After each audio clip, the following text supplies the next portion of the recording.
Imagine a missile flying 5 times faster than the speed of sound. Radars barely catch it. Defense systems cannot react within seconds. It destroys an aircraft carrier or command center thousands of kilometers away in minutes. This is not science fiction. This is real today. Welcome. Today, we unveil the weapon that will fundamentally change humanity's history of warfare: hypersonic missiles. Why are they called game changers? How do they work? Who developed them? And most importantly, are they truly unstoppable? Are you ready? Because this story tells of the greatest arms race of the 21st century. It all started in the 1930s.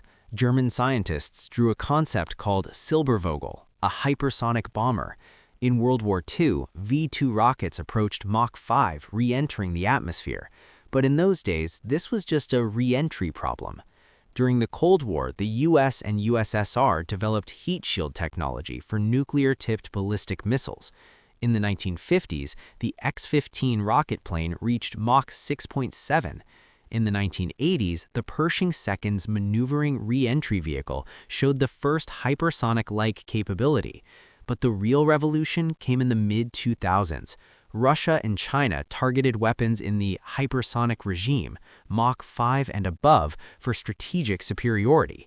Tests exploded in the 2010s, and in 2018, Russian President Putin said, "No defense system in the world can stop them."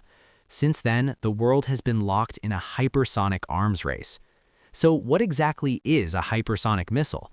The speed of sound is approximately 1,235 kilometers per hour. Mach 5 is more than 6,100 kilometers per hour. Flying at this speed creates heat exceeding 2,000 degrees due to friction with the atmosphere. A plasma cloud forms around the missile. Radar waves scatter. There are two main types: boost glide, hypersonic glider vehicles, HGV, launched into space by a rocket and then re-enters the atmosphere and glides like a glider, maneuvering.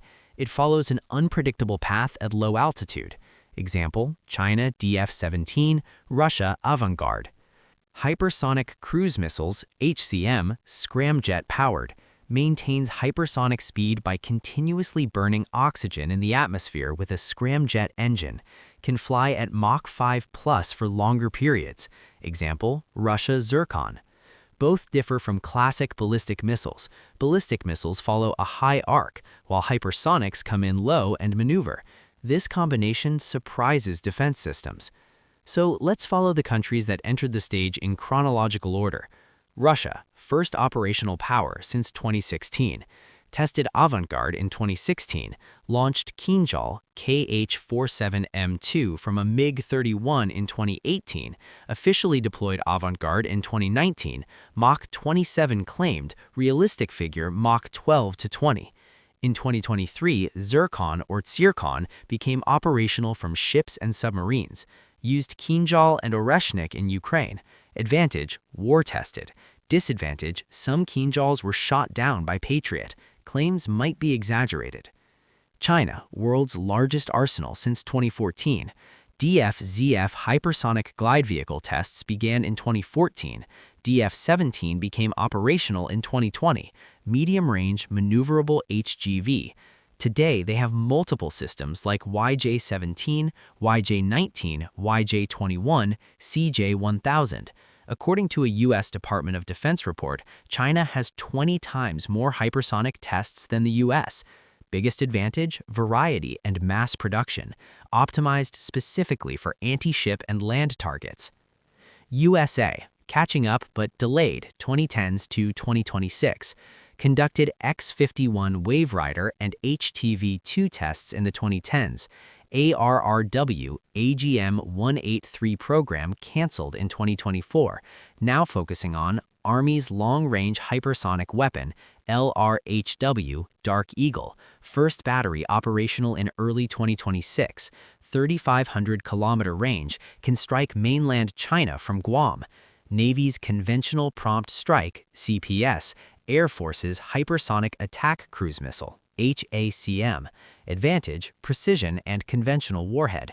Disadvantage, not yet fully operational, experienced budget and testing delays, allocated $3.9 billion for 2026. Other countries, rising powers. Iran claimed to have used Fatah 1 and Fatah 2 in the 2025 Israel conflict, Mach 14 plus HGV. India, BrahMos 2, Russia partnership, aims for Mach 7, tests ongoing. North Korea, Ha-Swang hypersonic variants conducted critical tests in 2025. France, developing ASN-4G air-launched cruise missile. Turkey, Roketsan's Typhoon Block 4 enters mass production in 2026. Long-range ballistic missile capable of reaching hypersonic speed provides strategic balance with indigenous engine and guidance. Comparison, Russia, high war experience, nuclear conventional. China, most variety and number, deterrent against US in the Pacific. USA, most advanced technology but behind in production, focus on quality and integration. Rising, Iran, Turkey, India, rapidly advancing for regional superiority. All use Mach 5 plus maneuver plus low altitude combination but have different maturity levels in materials, engines, and guidance. So are these missiles truly unstoppable?